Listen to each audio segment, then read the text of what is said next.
এটা দেখেন পুরোটা এটা সবুজ হয়ে গেছে, ভেতরে পর্যন্ত রং হয়ে গেছে, একদম পুরো ভেতরে পর্যন্ত রং হয়ে গেছে।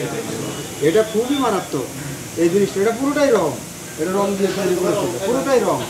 এই প্রতিষ্ঠানটার নাম হচ্ছে ধাবা রেস্টুরেন্ট, আর এই প্রতিষ্ঠানটায় অননুমোদিত কেমিক্যাল ব্যবহার করছে, এটাই মেইনলি আমাদের কাছে দেখা গেছে। আর অপরিচ্ছন্নতা আছে। অননুমোদিত কেমিক্যালগুলির মধ্যে হচ্ছে যে আতর পর্যন্ত ব্যবহার করছে খাবারে, আতর তো, এবং কেওড়া জল, গোলাপ জল এগুলি ব্যবহার করছে। তারপরে হচ্ছে মরিচ ব্যবহার করছে, অনুমোদিত কাশ্মীরি মরিচ, এটা হচ্ছে রং মিশ্রিত মরিচ। তাদেরকে আমি প্রমাণ দেখিয়েছি যে এটা রং মিশ্রিত।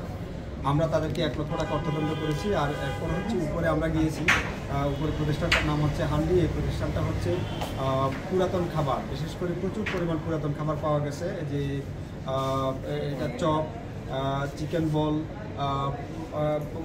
গরুর মাংসের তরকারি এবং চিকেন কারি, এগুলি সবগুলি পুরাতন পাওয়া গিয়েছে। আমরা এরপরে বড় যে বিষয়টা দেখা গেছে সেটা হচ্ছে যে ওই বিরিয়ানি থেকে খাবার উঠে নতুন করে বিরিয়ানি তৈরি করে খাওয়াবে তো, এবং অপরিষ্কার অপরিচ্ছন্নতার তো এখানে প্রচুর পরিমাণে, তার শেষ নাই। তো ওনারা তাদের অপরাধ স্বীকার করেছে। আমরা উপরে প্রতিষ্ঠানটাকে 1.5 লক্ষ টাকা অর্থদণ্ড করেছি।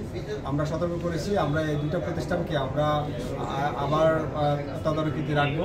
আর উভয় জায়গাতে আমরা যে অননুমোদিত এবং পুরাতন খাবার আমরা পেয়েছি সেগুলি আমরা ডেস্ট্রয় করে দিয়েছি। বসুন্ধরা টিস্যু, অশুদ্ধতার বিরুদ্ধে এক বিন্দুও ছাড় নয়। ব্যবহার করতেছে, এটাই হচ্ছে মেইন।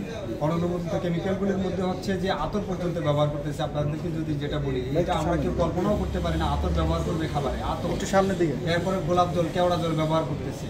এই যে কাশ্মীরি মরিচ একটা বাজার ছেয়ে গেছে, আমরা এই কাশ্মীরি মরিচের উৎস খোঁজার চেষ্টা করছি। কাশ্মীরি মরিচটা রং ব্যবহার করতো, আগে তারা সরাসরি রং ব্যবহার করতো। এই রংটা ব্যবহারটা আমরা তাদেরকে এই একটা ফরম্যাটে নিয়ে আসছে, রং ব্যবহার করলে আমরা কঠোর ব্যবস্থা নিচ্ছিলাম, রং ব্যবহার আর করছে না। এখন এই রংটা কাশ্মীরি মরিচে আবার তাদের রান্না করে চলে আসছে। তো এই কাশ্মীরি মরিচ ব্যবহার করছে, সে অনুমোদিত মশলা ব্যবহার করতেছে।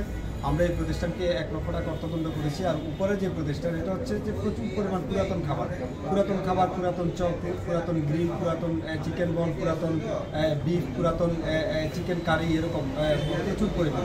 আর হচ্ছে যে বিরিয়ানি থেকে মাংস উঠে রেখে দিয়েছে, রাইস সহ সেই মাংস অরুচিকর অবস্থা, এটা দেখলেই অরুচি লাগবে।